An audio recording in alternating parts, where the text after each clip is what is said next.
آپ صلی اللہ علیہ وآلہ وسلم نے فرمایا،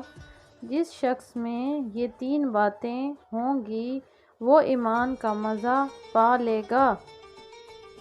ایک یہ کہ وہ شخص جسے اللہ اور اس کا رسول ان کے مواثق سے زیادہ عزیز ہو، اور دوسری یہ کہ جو کسی بندے سے معزز اللہ ہی کے لیے محنت کرے، اور تیسری بات یہ کہ جسے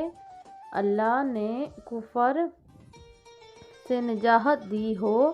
پھر دوبارہ کفر اختیار کرنے کو وہ ایسا برا سمجھے جیسے آگ میں گر جانے کو